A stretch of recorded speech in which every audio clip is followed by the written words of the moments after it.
"Well, Carly O'Donnell, accept the keys to your new life," said Mrs. Pollak, placing a lightweight set of 3 keys on a metal ring into her narrow palm. The girl hesitated in front of the apartment door, prompting Mrs. Pollak to laugh and unlock the door herself.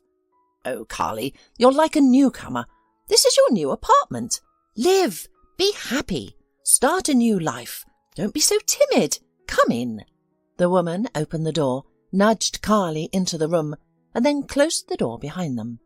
"I can't believe it, Mrs. Pollak," Carly responded shyly, following the woman down the corridor.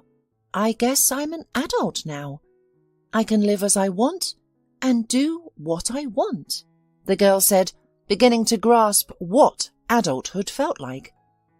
"Exactly," Mrs. Pollak said cheerfully, draping an arm around Carly's shoulders.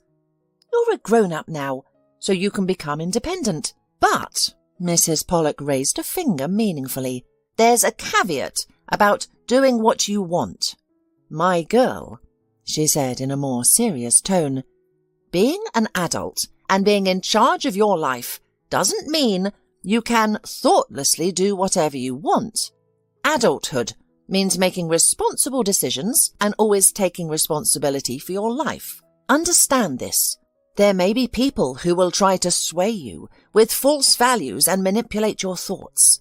To distinguish the false from the true, always remember what I've taught you over the years. Do you understand what I'm saying now?" Carly nodded.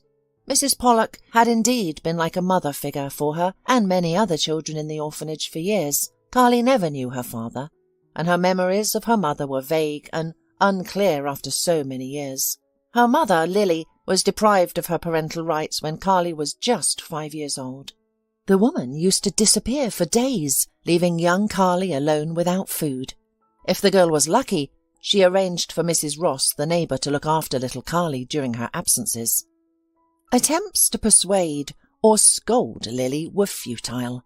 Hearing her address reproaches, the woman always became furious and began to lash out with profanity at Mrs. Ross, Carly, and the world that tried to force her to deny her desires. And her winning argument, which always worked, was to relentlessly berate her daughter and wish for her to cease being a hindrance to her endless fun. "Curse me for giving birth to this wretched thing," she used to shriek. "I wish she would disappear. Who needs her? She's nothing but a burden who's ruining my life." "What are you saying, you wicked woman?" the neighbour would cry out in horror. "To wish death upon an innocent soul! Come to your senses!" At this point, Carly's mother would always calm down, realizing her manipulation had succeeded, and that she could now freely go on another spree. "What are you, Mrs. Ross? I'm just joking. I mean it metaphorically. You're so kind and helpful. You're always there to assist. I'm not going far, just out for a walk. Sometimes a woman needs a change of scenery. It's not always about home, work, and worries." The cunning woman knew exactly what she was doing. A kind neighbour wouldn't abandon a little girl, so there was no rush to return home. They would manage without her. "I am kind, that's certain," Mrs. Ross responded. "But as for you, Lily, all you seem to do is seek a change of scenery. Your daughter is constantly alone. There's no food in the house. The refrigerator is off. The only food available is some dried-up Snickers bars, which are brought by your drinking buddies on your binge in exchange for your attention." But the mother was unstoppable.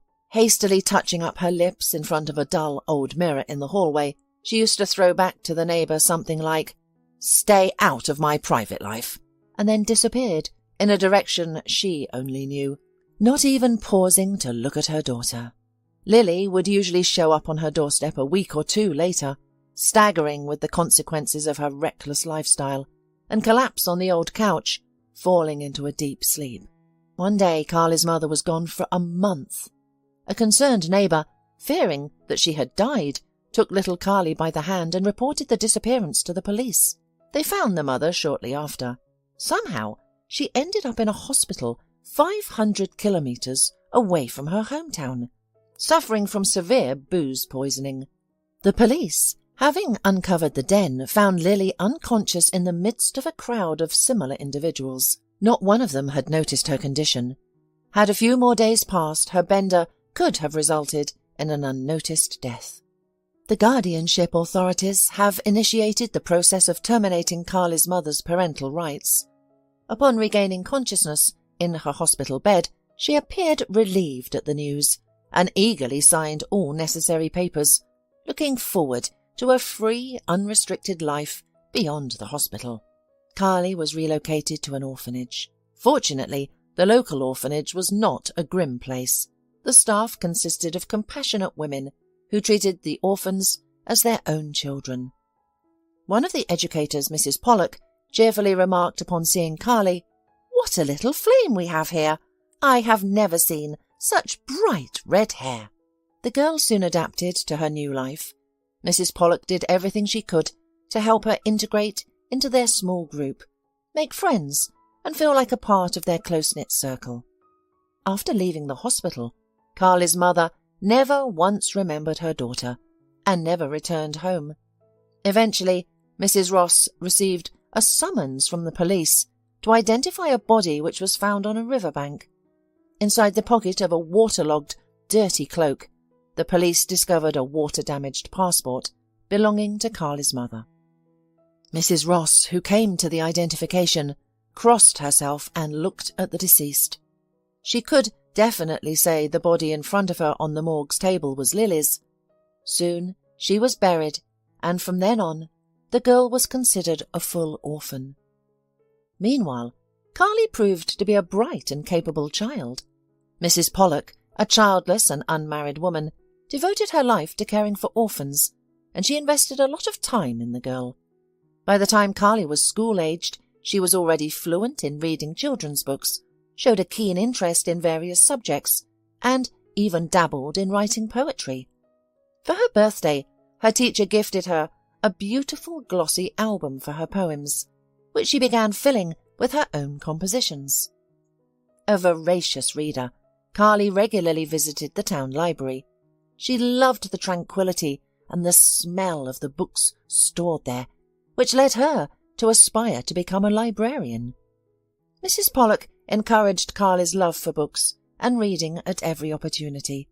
She even decided to create a makeshift library in the orphanage, appointing Carly as the responsible person.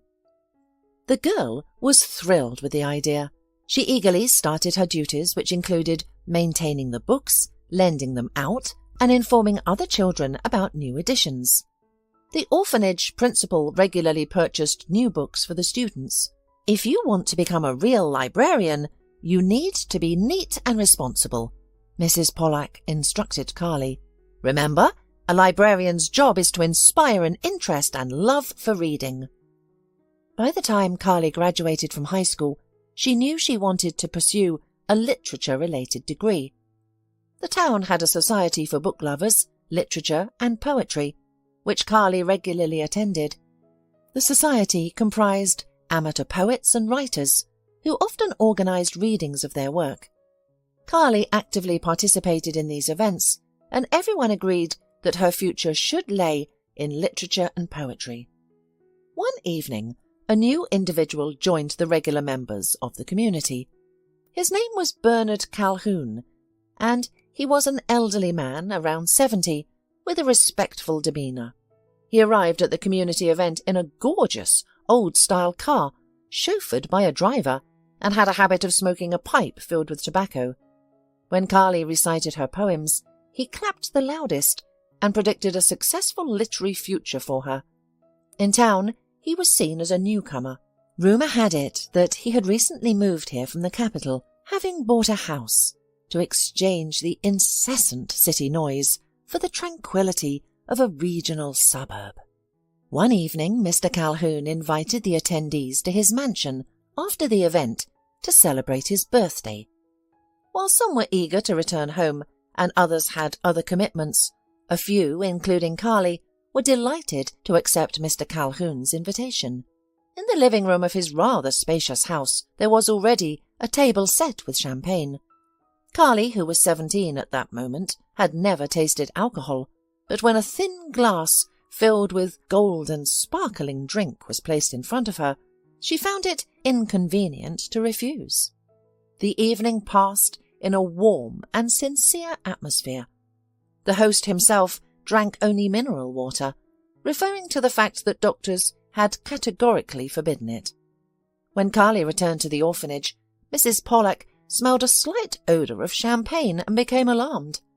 When it turned out where the girl had been, she gave her a whole lecture about not trusting all men. Among them, there are vicious lovers of young girls, from whom one should stay as far away as possible. However, soon Mr. Calhoun himself paid a visit to the orphanage and asked permission from those responsible for the girl to let Carly help him sort out the extensive library in his house. "I heard that Carly aspires to have a career in librarianship," he told the director and the tutor, settling into a chair in the director's office. "And now I see where your student gets her love for books and reading," he remarked, observing the tall shelves lining the wall filled with books. The women remained cautiously silent. Mr. Calhoun's sudden interest in Carly aroused suspicion in them. Detecting this, the man chuckled and reassured them. "I understand your skepticism, but you have no cause for concern. I just wish to help a talented girl achieve her dream. She truly has a passion for librarianship. I've never seen a young girl so engrossed, not in fashion and cosmetics, but in books and reading.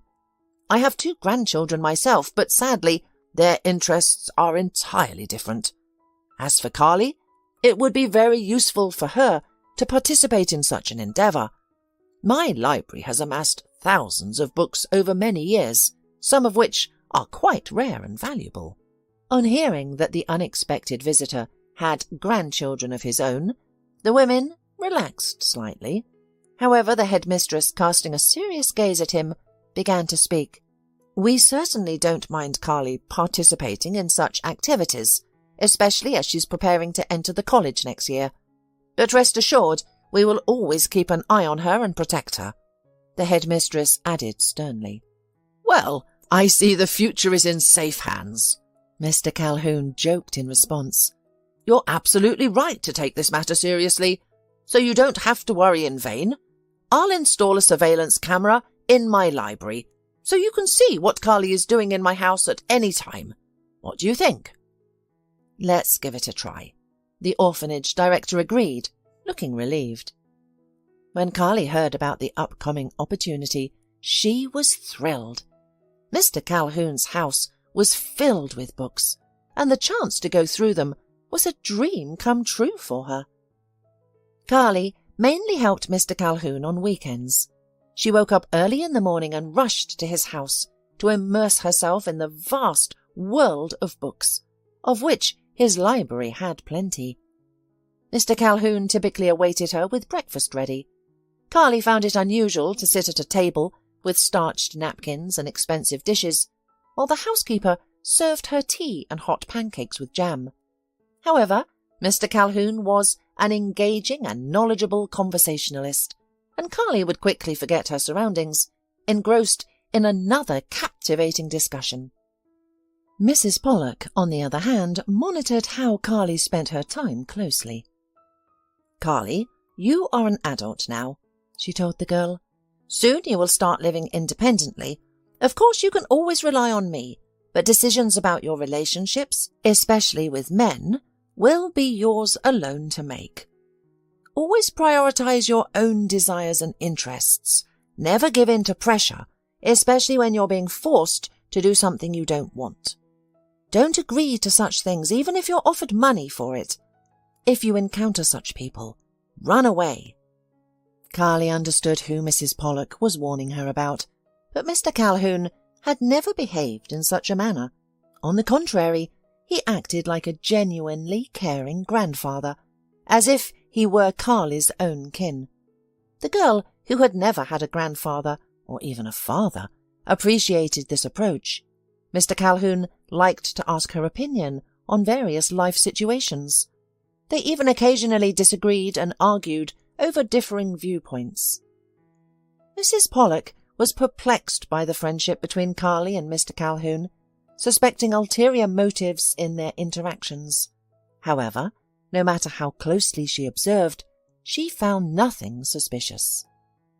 The day arrived when Carly, her long-time student with bright red curls, was to become completely independent of those who genuinely cared for her.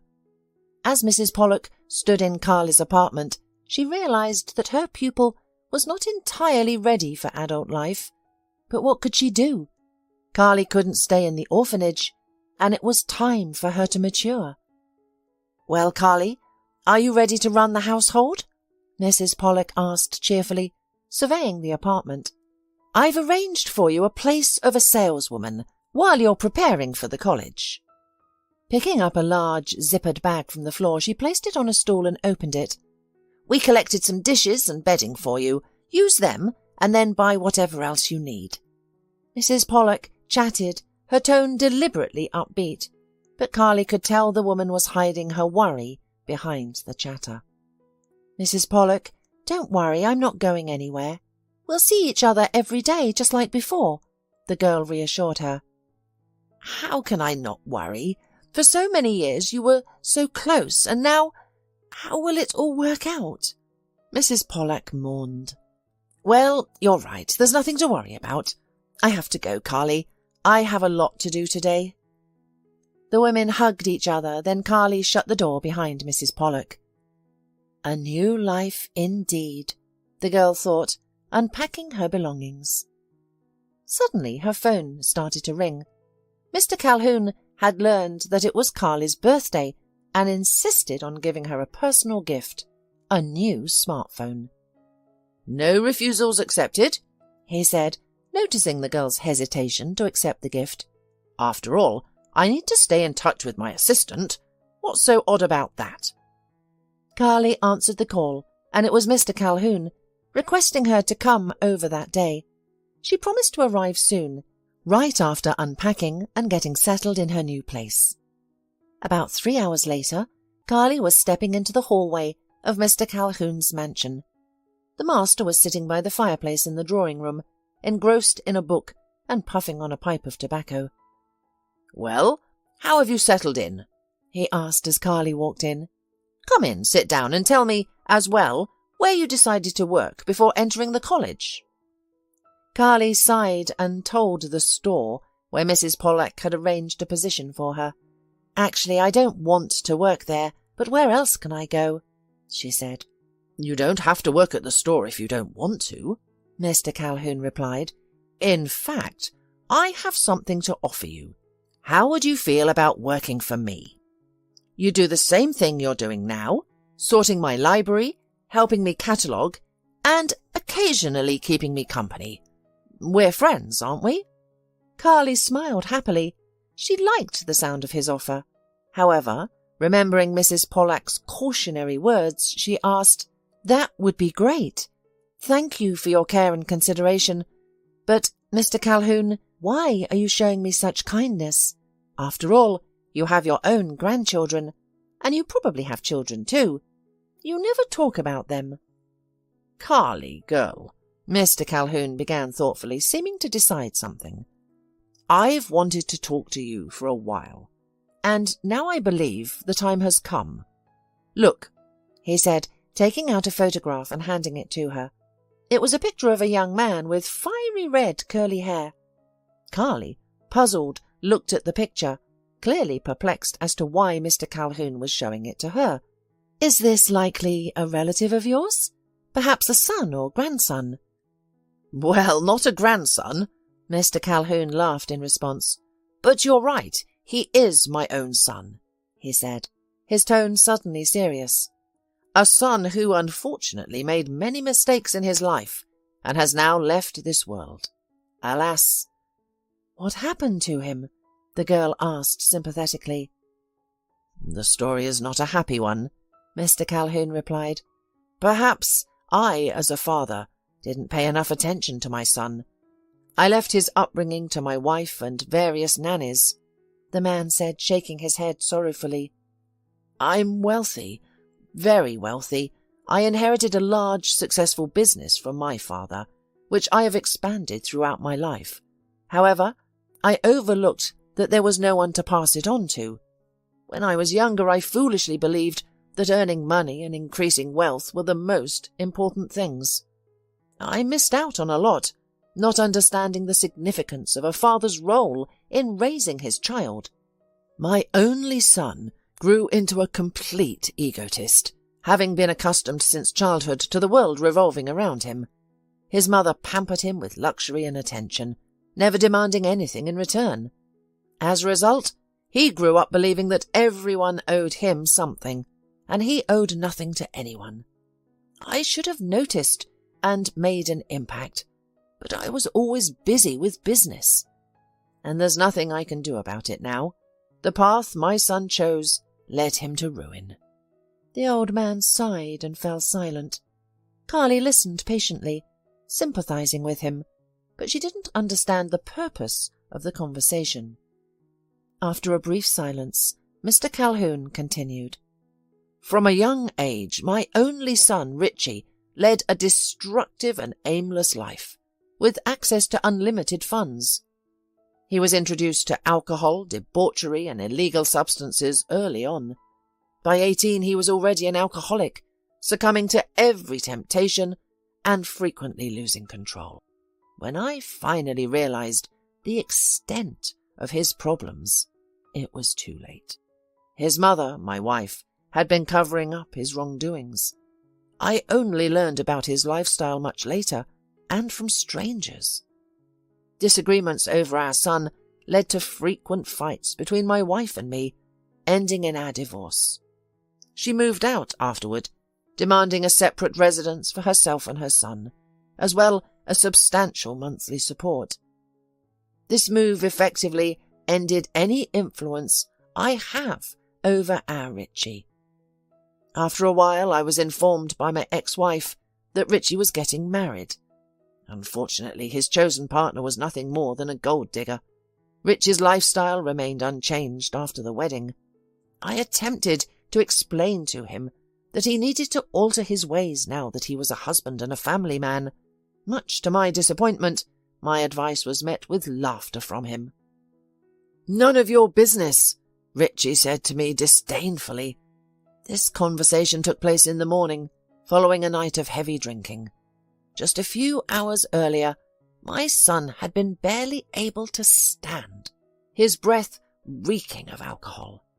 Getting married wasn't my idea, it was Megan's. She wanted to get married, and I agreed just for kicks. He laughed, his voice thick with drunken glee.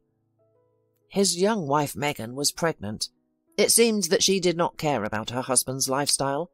Their marriage lasted a little over 3 years, during which Megan had another child. Decided that now she was quite well providing for herself at the expense of future alimony for 2 children, she calmly filed for divorce, and Richie didn't care about it. Following the divorce, I purchased a separate apartment for Richie's ex-wife and their 2 children. My son went on with his previous lifestyle, swiftly bringing home a new girlfriend who was as much of a drinker as he was. His apartment had turned into a haven for debauchery. I was constantly receiving complaints from neighbours and made numerous attempts to appeal to my son's conscience. Once, I was solemnly informed that Richie's new girlfriend was pregnant. Despite her condition, she sat next to him smoking a cigarette, laughing drunkenly and sipping potent alcohol. "Dad, you must join us in a toast to celebrate your soon-to-be grandson," insisted Richie, pouring a generous measure of brandy for me. But I realized one thing. If my son's girlfriend was really pregnant, then I had to save my future grandson. Under the pretext of getting acquainted with the future mother, I took her out into the corridor and drove her straight to the hospital. She snored in the back seat throughout the journey, seemingly unconcerned about her destination. Upon arrival at the hospital, she was brought to her senses and put to sleep. I spoke with the doctor beforehand and learned that she was really pregnant. The next day, I picked up the young woman from the hospital and brought her to my home, where she would be cared for by 2 nurses and a housekeeper. By the way, Her name was Lily. When Lily realized her wild days were over, she made a fuss, refusing to live under supervision and demanding to be released immediately. However, I remained resolute. "Listen, Lily," I addressed her, "here's the plan.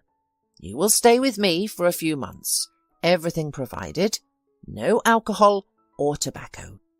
If you behave, you'll live like royalty. After you give birth, you're free to leave, but the baby stays here. In exchange, I'll pay you a generous sum, and hopefully that will be the end of our dealings." The amount of money she would receive clearly captured her imagination. It seemed that she was mentally calculating how many bottles could be bought with this money. So she stayed in my house. Of course, I accepted the fact that she might not have been pregnant with my son. Given her lifestyle, she might not remember all her partners. Regardless, I resolved to protect this child, no matter who the father was. "So, this girl has given you another grandchild?" Carly asked. "No, unfortunately," replied the old man. "Lily managed to escape from my house shortly before her due date. She had tried repeatedly to persuade the staff to set her free, but to no avail. Then tragedy struck. My son was poisoned and died in the hospital. His ex-wife learned at his funeral that Lily had been living in my house and was soon to give birth to my grandchild. She realized this child would be the third heir to my wealth, and she decided to eliminate the competition. I couldn't figure out why Megan suddenly started visiting my house under various pretenses and regularly brought over my grandchildren, who hadn't remembered me for months. I don't know how she did it, but one morning Lily's room was empty. Both nurses were asleep beside her. The housekeeper and I couldn't wake them. They were clearly drugged. "But did you find Lily afterwards?" Carly asked hopefully. "I didn't find her immediately," Mr. Calhoun sighed in response. "The girl had simply vanished. It was as if she never existed." I hired a detective to search for Lily nationwide. After all, it was uncertain whether Lily, considering her lifestyle, could survive on her own and give birth to a child. It wasn't until several years later that I found a lead in a small town. But by then it was too late. Lily was no longer alive. "And the child? Was he or she found?" Carly asked Mr. Calhoun impatiently, who had become quiet and seemed lost in thought. "We succeeded in our search, but also not immediately. Lily gave birth to a daughter." Mr. Calhoun smiled in reply. "In the town where Lily was buried, she was a stranger, leading a nomadic life. No one had ever seen a child with her, and no one could confirm whether she had a child or not. I had already assumed that Lily had never given birth or had given birth to a stillborn child, which wouldn't be surprising given her lifestyle. But it turned out that there had indeed been a baby." Mr. Calhoun's voice quivered with excitement. "Lily had given birth while living in another town. There, she was deprived of parental rights, and the child, a little daughter, was placed in an orphanage. I couldn't believe that the search had been successful, so I decided to see for myself. When I saw the girl, all my doubts about the paternity of my son disappeared instantly. The girl was an exact copy of Richie." Mr. Calhoun fell silent, overcome with emotion. Carly waited patiently. Finally, the elderly man, having composed himself, continued. "I didn't reveal myself immediately. Instead, I observed the girl for over a year. The more I watched her, the more convinced I became. Thankfully, my granddaughter did not take after her father, but rather, it seemed, me. She was a talented, clever, good girl. She was so different from my other two grandchildren, raised by their mother, the gold-digger Megan, and my ex-wife. They valued nothing but money. They were petty, wicked, and incompetent. I always knew that if something happened to me, I wouldn't trust my business with them. But now, I am at peace." Mr. Calhoun said with a contented smile, Now I know who my successor can be, and I am so proud of her. Do you want to know who this girl is?" Mr. Calhoun asked slyly. Intrigued by his story, the girl eagerly nodded in response. With a solemn pause, the old man looked at her again and said, "It is you, Carly." "How can it be me?" Carly, taken aback, continued to gaze at the elderly man in surprise. "I don't understand anything," she muttered. "Carly, it's true," laughed Mr. Calhoun. "You are my granddaughter. I realized it the minute I first saw you. Who else could have such fiery red hair? You're one of us." "I am the granddaughter you told me about, right?" exclaimed the girl in surprise. "And you are my grandfather?" The elderly man silently and excitedly nodded in response to Carly's realization. "And you're right, my mum's name is Lily. I don't know my dad and grew up in an orphanage when my mum was deprived of parental rights. So it turns out that's right." The girl could hardly contain her joy. "Mr. Calhoun, are you really my grandpa?" Carly, casting aside any remaining doubts, lovingly embraced her grandfather. Mr. Calhoun also radiated happiness. "But why did you only tell me about this now?" she asked. "Well, there are reasons for that," the man replied seriously. "When I found you and got to know you, I hadn't yet understood your way of life. I was afraid that such news might upset you, given your settled life, but I was certain you were my granddaughter. Hair colour is a family treasure. My other 2 grandchildren have inherited that hair colour too, and your dad, my son, was also a fiery redhead. However, we need to have a serious talk, my granddaughter." Mr. Calhoun suddenly shifted his tone. "Unfortunately, I am very ill. Doctors predict only 2 or 3 more years for me, and that's if I lead a quiet, measured life free from worry and anxiety. There's no need to cry," he said, noting that the girl was quite upset by the news. "You are the heiress of our family, and we have always been strong, self-confident people. Our son Richie might not be cut from the same cloth, but you are definitely one of us," Mr. Calhoun declared proudly. "And I didn't start this discussion without reason. As I've mentioned, I want to ensure that I'm passing our family business into reliable hands. Now I see that those hands should be yours." "Wait, don't argue, please," he continued, seeing that his granddaughter was about to say something. "I realize you still have much to learn, and even if something happens to me, you should know that we have a few reliable and time-tested people in our business who will be your support at first. I'm confident you will handle everything, as you possess the most important trait, our family's character. And of course, I'm not planning to die just yet. On the contrary, I intend to live on." "Grandfather, I don't need anything from you," Carly exclaimed. "The main thing is that I have you now. Won't your other grandchildren take offence and hate me if you give me your family business?" "Carly, don't worry about such things," Grandfather replied. "You are my successor now, and that's a great responsibility. As for your half-brother and sister, my other grandchildren, they will receive their share in my will. They're not interested in our business. They only care about the money.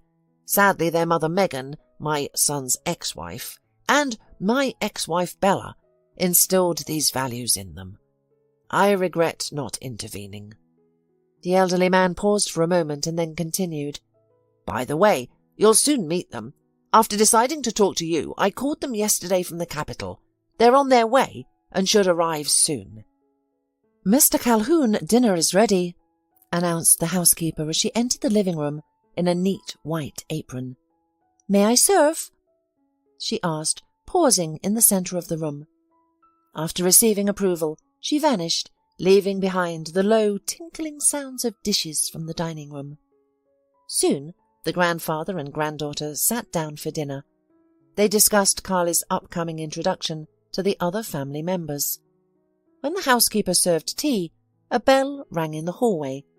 The master instructed her to answer the door as he poured the fragrant hot tea into delicate porcelain cups. 2 visitors, a young man in his 20s and a woman around 25, both with fiery red hair, entered the dining room. The newcomers were visibly taken aback at the sight of Carly. They exchanged glances as the grandfather greeted them and introduced Carly as a new family member. The artificial kindness of their smiles failed to mask their unpleasant expressions when Carly shook hands with them. The brother was named Lucas and the sister Gia. Having recently eaten lunch on their journey, Lucas and Gia declined the meal but joined the grandfather and Carly for tea. They curiously asked the girl about her life. Upon discovering her talent for literature and poetry, they requested to hear her poems. Mr. Calhoun watched his grandchildren with a contented smile, not hiding his pleasure. As evening fell, and Carly prepared to leave to her apartment, Mr. Calhoun regretfully bid his granddaughter goodbye, securing a promise that she would return the next day. After Mr. Calhoun retired to his study to read and smoke a pipe before bed, the brother and sister sat on the couch by the fireplace and conversed in hushed tones. "Lucas, do you understand what's happening?" Gia whispered. "Remember, Mum told us about our father's girlfriend, so she did give birth to a child," Gia stated with disgust. "Have you noticed how excited Grandad is around her? He never acts like this with us. We might have to share our inheritance with her. I bet she'll try to take some of our money," she continued spitefully. Upon hearing the word money, Lucas jumped up. "Do you think he'll give everything to her?" he asked Gia doubtfully. "Who knows?" Gia replied. "But one thing is clear. We need to get rid of this orphan, no matter what it takes." The next day, everyone gathered once more in Mr. Calhoun's living room. After dinner, the grandfather thanked the housekeeper, who had started to clear the table. Turning to his 3 grandchildren, he said, "Good. You've all met. I'm delighted. From now on, Carly is as much a part of our family as you, Gia, and Lucas. To better acquaint yourselves, you should spend more time together. Go out, have fun, and Carly, I'll expect you tomorrow. We still need to sort out the library," said Mr. Calhoun, wrapping an arm around his granddaughter's shoulders. "Go enjoy yourselves. I have some business to attend to," he added before heading to his office. When he left, Gia turned to Carly, her tone deliberately cheerful. "So, any ideas? You know your town better than we do. Where should we go first?" Carly pondered for a moment before suggesting, "How about the local history museum?" Though she suggested it hesitantly, she was certain her brother and sister would hardly find a museum visit interesting. Lucas and Gia exchanged meaningful glances. The sister then discreetly nudged her brother and nodded towards Carly, saying, "What a wonderful idea, don't you think, Lucas? I find museums so fascinating." "Yes, it's a great idea," Lucas replied, feigning excitement. "We should definitely visit the local history museum. By the way, why don't you invite us to your home? Our grandfather encouraged us to get to know each other better, so we're interested in your life," he added. "And we'd like to visit you right away. Could you serve us tea, like a proper hostess?" "Of course," Carly replied, beginning to think that her new relatives might not be as self-serving and as petty as her grandfather had suggested. They all got into Lucas's car and headed to Carly's place. Along the way, Carly, realizing she had nothing to offer them at her home, suggested they stop at a store.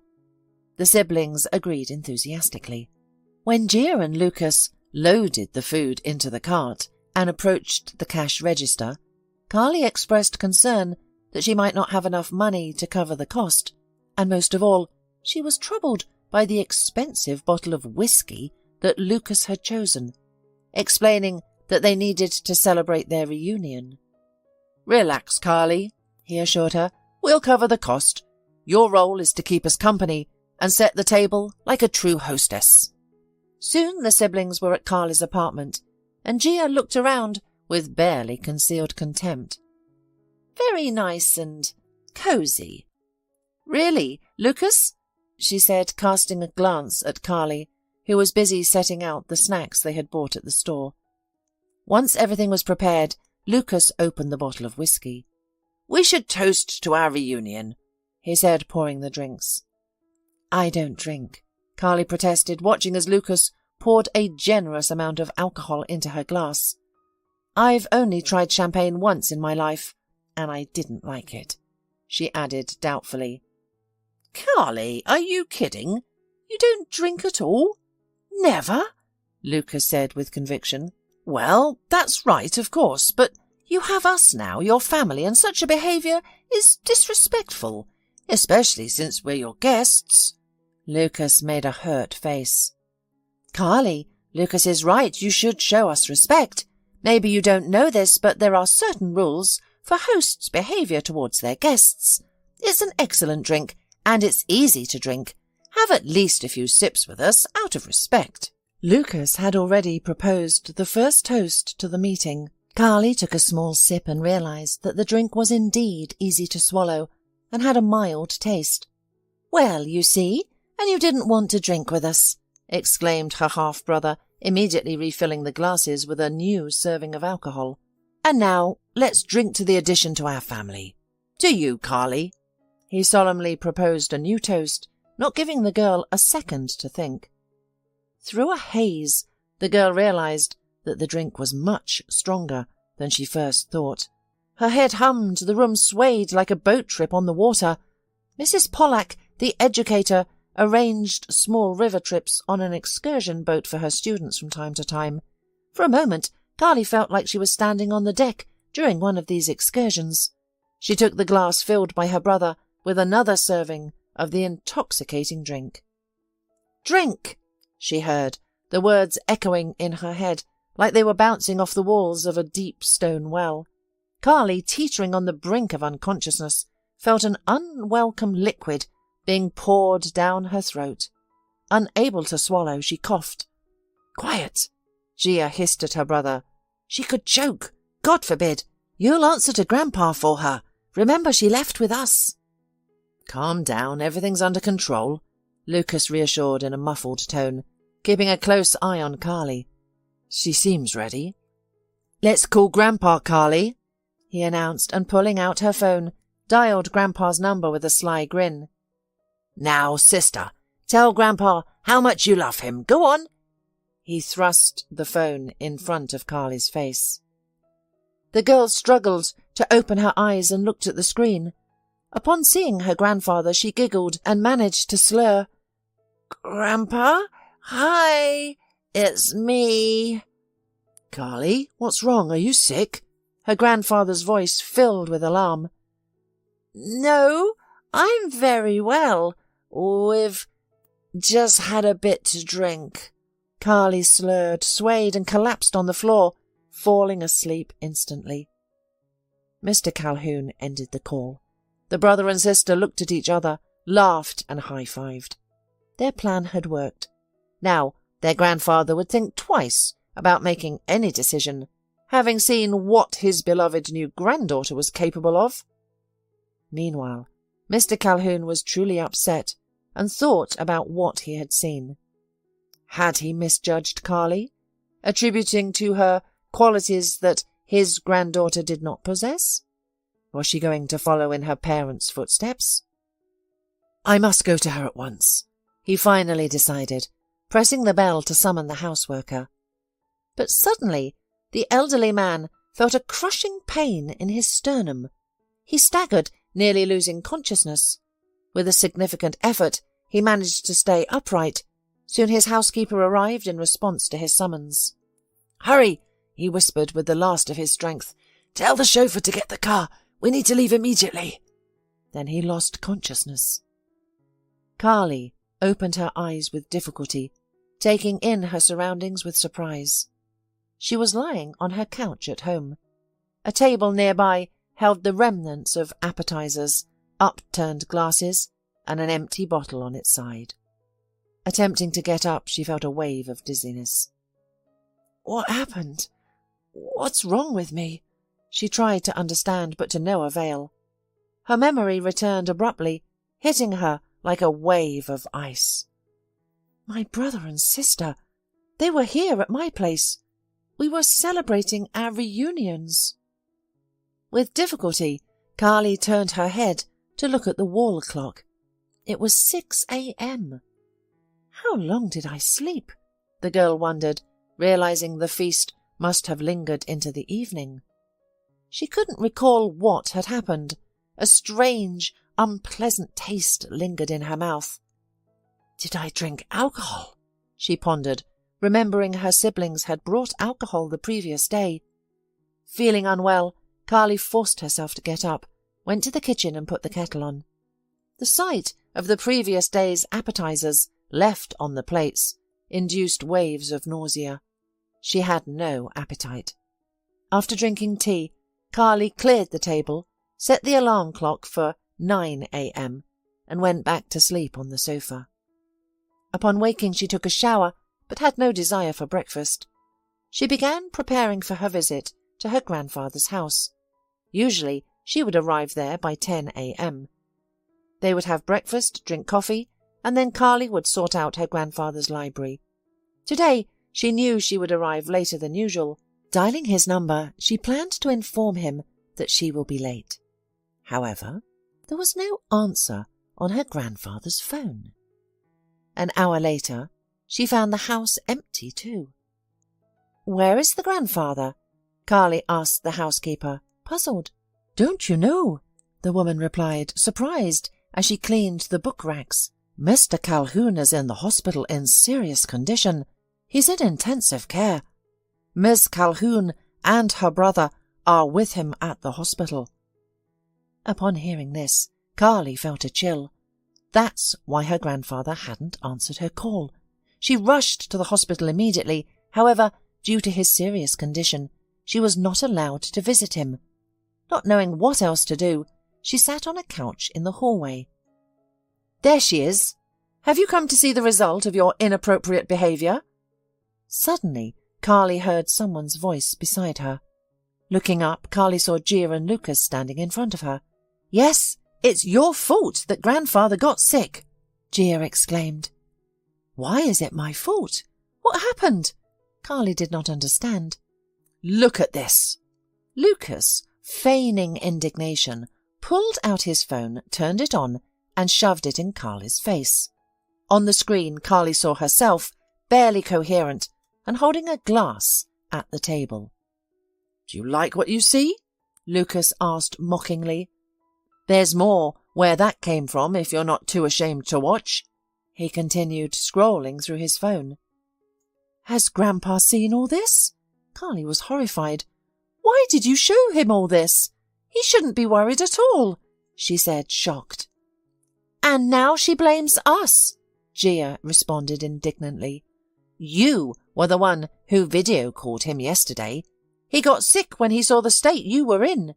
You're just like your mother, an alcoholic and a total loser. Leave before we throw you out. We don't want to see you here again," Gia said angrily to Carly. "Yes," her brother said snidely. "It may happen to everyone, but if I were you, I wouldn't show my face here again. If you have even a shred of conscience left, you'd better leave nicely and forget you're our sister." Stunned by the news, Carly silently left the hospital lobby. She couldn't comprehend how she could have done such a thing. "Maybe they are deceiving me," Carly thought, "but how can I find out now? Even if they were lying about the video call, they have proof that I had been drinking alcohol that night. This means my granddad will see it anyway, and in his situation, it's unacceptable to worry now. The thought of never seeing her grandfather again filled Carly with dread. Uncertain of what to do next, she headed to the orphanage. Whenever she was in trouble,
or didn't understand a situation, she knew exactly whom to seek help from.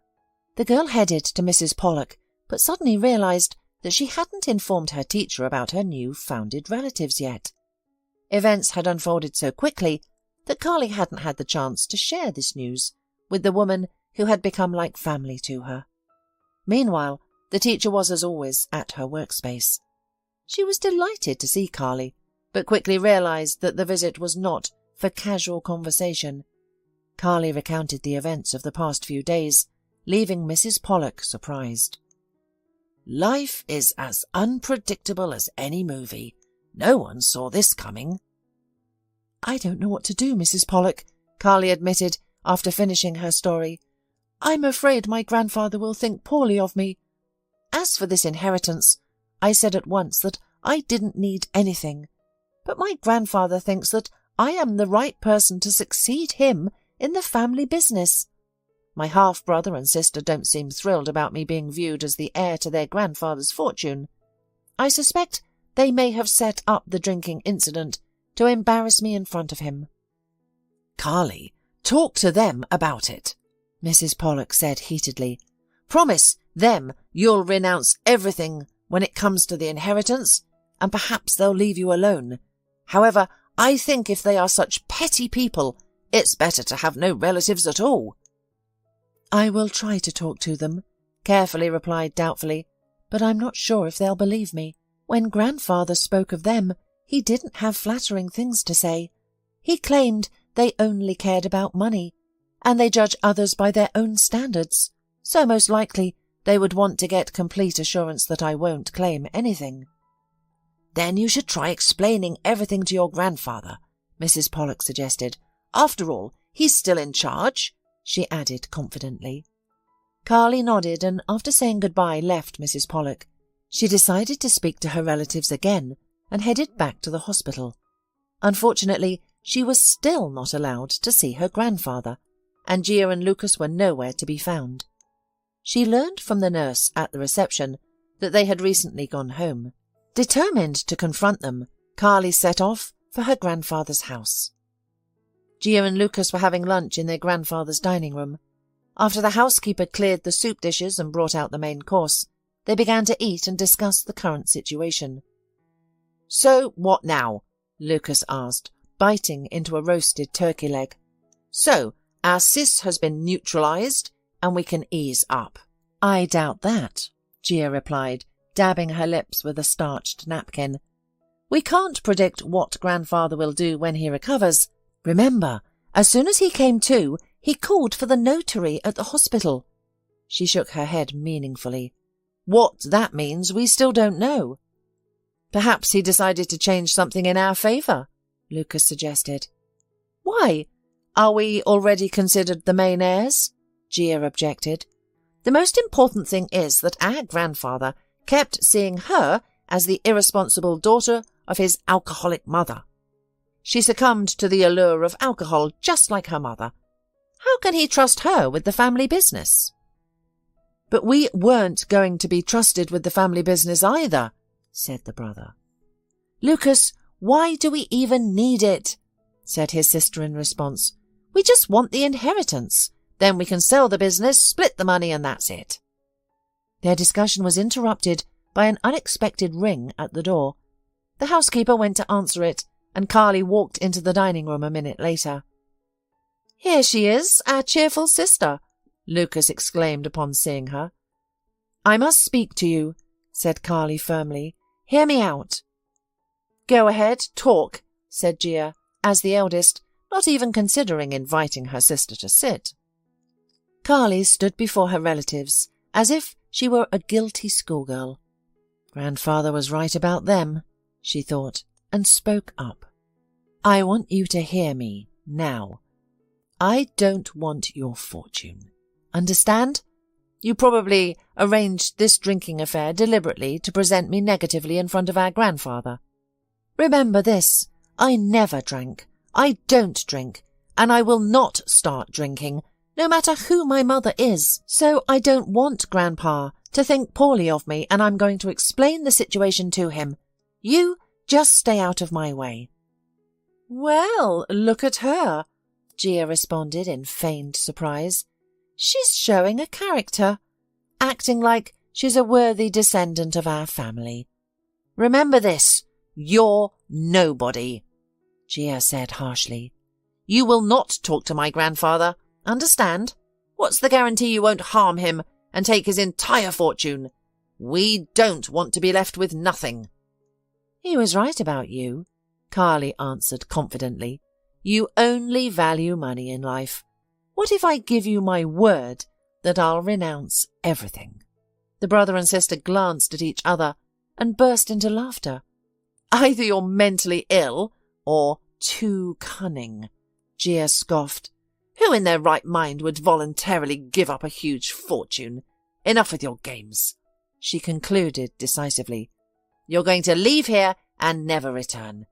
If you disobey, know that grandfather will see other videos Lucas filmed during the feast. And as you said, we wouldn't let our grandfather worry, Gia added in a mocking tone. The phone rang in the hallway. The housekeeper answered it and after a brief conversation hung up. Entering the dining room, she said, The hospital called. Mr. Calhoun has passed away. His heart stopped and the doctor's efforts failed. What news? Lucas exclaimed in surprise. Unexpected? Well, that's it, said Gia decisively, turning to Carly. You can't speak to him any more, so there's no need for you to stay here.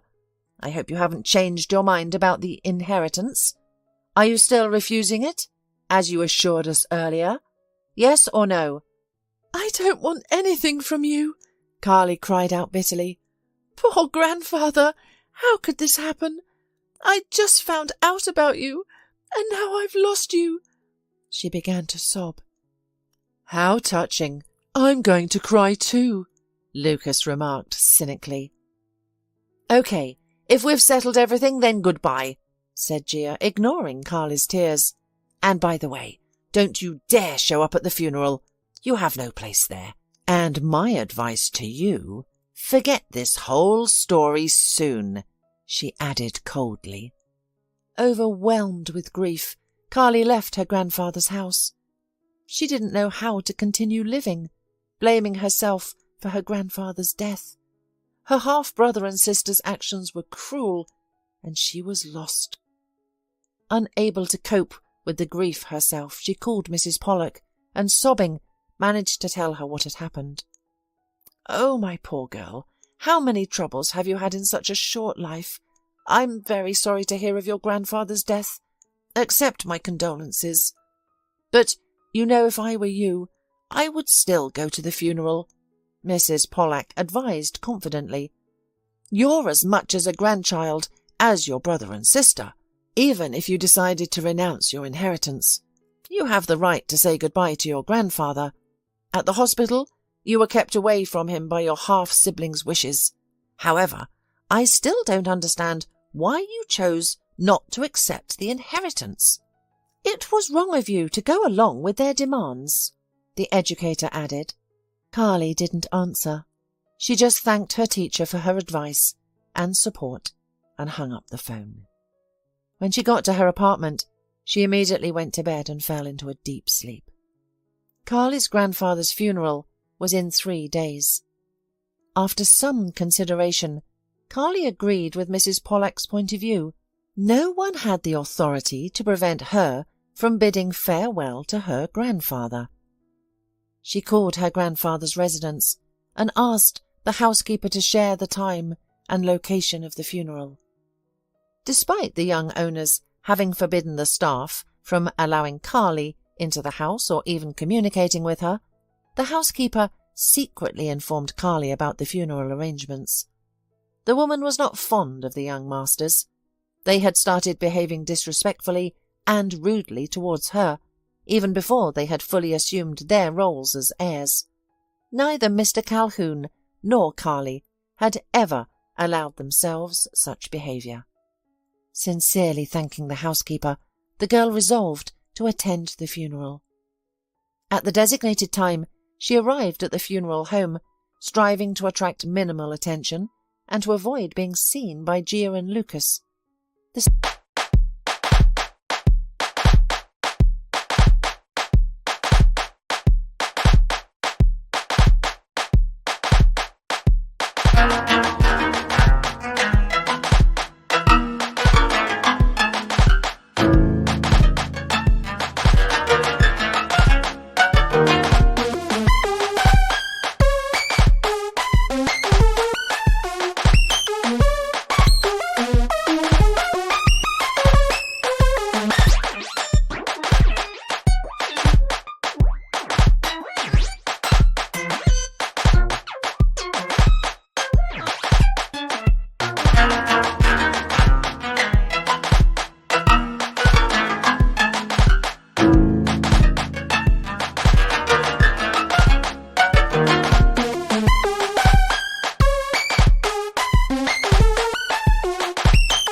Ceremony was already in progress.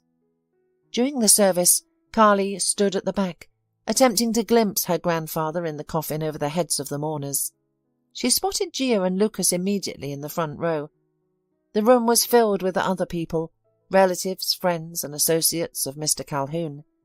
Gia periodically turned around to whisper with two women shrouded in black. Those must be her mother and grandmother, grandfather's ex-wife, Carly thought. Finally, the ceremony concluded, and it was time for the farewell. Gia and Lucas, showing profound grief, were the first to approach the coffin, followed by the other attendees. After the siblings left the room, Carly looked around, then cautiously approached the coffin. As she looked at her grandfather, she couldn't hold back her tears. Suddenly, Carly noticed a suspicious stare directed at her. An elderly lady in a mourning hat with a veil, who had been standing next to Gia and Lucas during the ceremony, was eyeing her warily. Eventually, the woman approached Carly and said angrily, "Aren't you the alleged granddaughter of my ex-husband, who has just appeared from nowhere? Do you think being a redhead makes you the heir? Perhaps you've dyed your hair," she shouted angrily. "What's the matter, Grandma?" Gia and Lucas appeared nearby. "Look, a snake has shown up after all," hissed the half-sister, noticing Carly. "Get out! Lucas, help me!" The relatives grabbed Carly under her arms and forcefully dragged her towards the exit. Once outside, the relatives tossed Carly onto the ground. "That's it!" Gia bent down and sternly said to Carly's face, "It seems you don't understand words, so know this. The inheritance is ours, always has been, and will continue to be. And you, as you've always been a nobody, will remain so. If I ever see you again, it will be your own fault. You'll regret it, I promise. We won't hesitate to do anything, you know?" Relatives seated in the hearse, the coffin containing my grandfather's body, were sealed and placed in the back. The hearse then proceeded to the cemetery. Carly, struggling, rose to her feet and set off for home. Her relatives' worry was misplaced. She had no intention of claiming the inheritance and wasn't interested in the details of her grandfather's will. The following day went by in a haze. Carly called grandfather's housekeeper to inquire about his burial location. However, the woman insisted she refrain from visiting the cemetery yet, as the new owners had strictly forbidden her from revealing the burial site. The will would be read the next day. Once all the relatives returned to the capital, leaving the housekeeper in charge, she and Carly could visit Mr. Calhoun's grave. Grateful, Carly ended the call with the housekeeper. She had to settle her life, so pulling herself together, she got a job at the store that Mrs. Pollak had mentioned. However, when the next day the will was read out by the notary, the relatives were stunned. What they heard upon after the opening of the sealed envelope left them bewildered and incensed. "This is outrageous! It can't be!" the relatives all shouted simultaneously. Overwhelmed by what she had heard, Mr. Calhoun's ex-wife collapsed onto the floor. "Ladies and gentlemen, please, quiet down," interjected the notary. "Everything is legal. I have substantial proof that the late Mr. Calhoun instructed me about his will in the presence of witnesses, while he was of sound mind. Besides all the documents, I also have a video of the process filmed by a specially appointed person. Plus, I must warn you that the will cannot be contested. Mr. Calhoun also left a separate letter for the heiress. And speaking of which, where is she?" The notary glanced around the room, scrutinizing the relatives seated at the table. Meanwhile, Carly was tidying up her apartment, as she was starting her new job at the store the next day. Expecting to be busy for the next few days, Carly decided to clean in advance. Suddenly the doorbell rang. Dropping her wet rag on the floor, Carly went to answer the door. Standing in the doorway was a young man in a business suit. "Hello," he said to the girl. "I am an assistant notary entrusted by your grandfather, Mr. Calhoun, to handle his will. You are urgently needed at the reading. I've been instructed to bring you to the notary's office immediately. Please set aside your tasks for a while and come with me. Everyone is waiting." Carly's arrival caused a noticeable murmur of indignation among the relatives. The notary asked for silence. Once quiet, he said, "Mr. Calhoun has instructed me to read out a letter addressed to the heiress Carly in the presence of all relatives. This letter exists in written form and as a video recording where the deceased himself reads the text. Please familiarize yourself." "My dear granddaughter Carly, I anticipate that this news may not bring you joy, and there are reasons for that. However, I have given it thorough thought before making this decision for the event of my death. Please know, I never doubted you for a second. I have always been convinced that you are the most deserving heir to my fortune. Consequently, I bequeath all my property, along with our family business, solely to you. I implore you not to reject this gift and not to succumb to the provocations of your new relatives. You are the only hope for our family business. I am aware that my time is limited, so I ask you earnestly to fulfill my last will. Do not doubt your abilities, and do not fear the challenges of managing such a significant and new responsibility. In the near future, my trusted associates and friends will reach out to you. They will provide you with guidance, collaborate with you closely, and lead our business while you continue your studies at the university. As for your siblings, Gia and Lucas, I have a task for you as well. Encourage them to join any of our businesses of their choice. It will be beneficial for them to start earning their own living. If they decline, do not force them. However, in such a case, Gia and Lucas will have to seek their means of survival. After you inherit, the only beneficiary will be my ex-wife Bella, due to her old age. Your half-brother and sister will no longer receive financial support. Fear nothing, my dear. I am confident that you can overcome any obstacle. no matter how daunting it may seem. I believe in you unconditionally. Your loving grandfather." The notary finished reading. A silence fell over the room. Everyone waited for the heiress's response. Carly cried inconsolably, unable to speak a word. "Well, the will has been announced," the notary concluded. "The heiress, Carly O'Donnell, will assume the rights of succession in accordance with the law. Now, I would ask everyone to sign."